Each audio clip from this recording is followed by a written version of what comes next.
Right, Assalamu alaikum, Abu Jawad. Wa alaikum salam, my brother. How are we doing? So, Alhamdulillah. just obviously, I've told you a little bit about the Derna Project.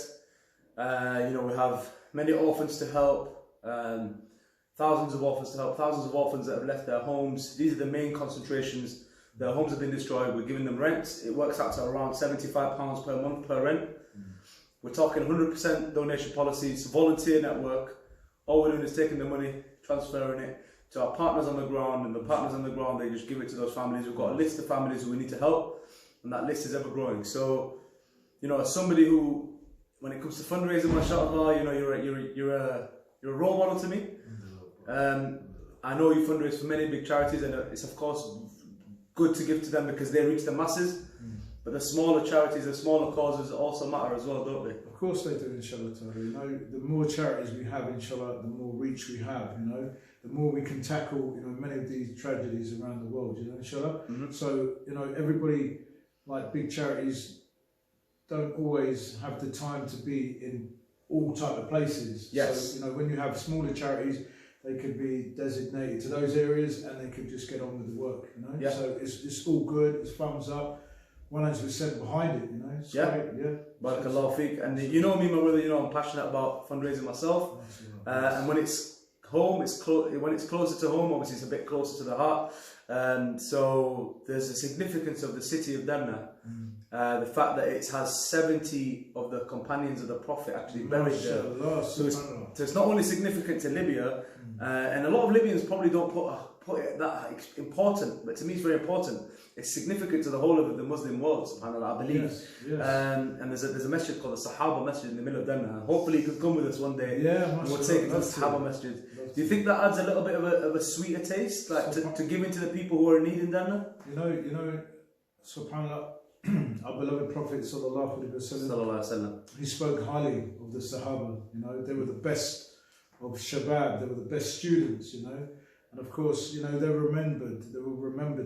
So inshallah, if we can honour those sacred places, inshallah ta'ala, because we all go around the world. We look at places all around the world. You go to Egypt. You remember Salah ad-Din, where he built that big, massive masjid. Subhanallah. Subhanallah. Yeah, also in Egypt, they've got that masjid that Ibn al-As radiallahu anhu built as well. Yeah. And of course, these untouched places that maybe not even much of the ummah know about. Yes, because exactly. SubhanAllah, when you're saying about this, I'm sure much of the ummah, they don't even know about this place. And as Muslims, we should know our heritage. We should know, where our beloved people of the Prophet, peace be upon him, are. Yes. So yes, I think this would be absolutely amazing for many brothers and sisters out there to know about this place, inshallah. And once again, like we honour Mecca and Medina and Philistine and all these places, Egypt and all these places where we've got a lot of history, we should also bring into light, mashallah, this beautiful project as well. Yes, subhanAllah, barakallahu feek. So, we have orphans, alhamdulillah, where we're helping the orphans, £30 a month it works out to. Mashallah. Like I said, it's almost like a salary for these orphans and their mothers, the widowed mother of orphans, al-Armala, to take care of them. That's how it usually works, and then they take care of all the needs of the orphan. We have food packs, they work out about £30 each for a month's worth of food for a family.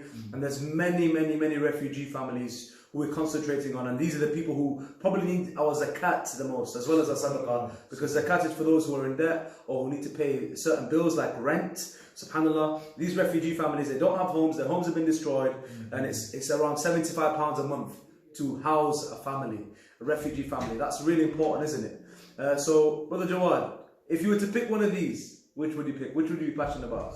I'm very passionate about the orphans because, SubhanAllah, beloved Prophet, peace be upon him, was an orphan, and he told us the importance of orphans. And as every child deserves, some kind of foundation to look after them. If their parents are not there, then it's upon the ummah to help.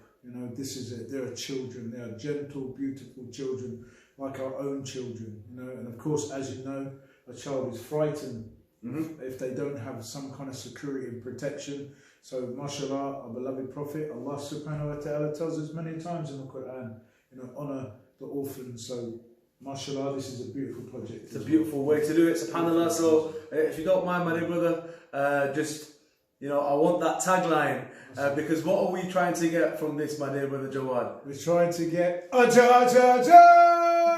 The Ajah, brothers and sisters. Trying to get yourself. I know we've told you, many of you, late about this. We've sent many messages. We're nearly at the target, subhanallah. We wanted just to get £4,000 this Ramadan. That would be sufficient for the families. Of course, those families need more, but £4,000 we'll feel really good about this, and it will do a big difference. So inshallah, help us.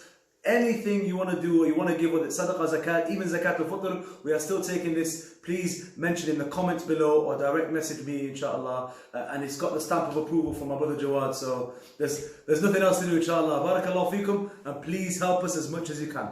Assalamu alaikum.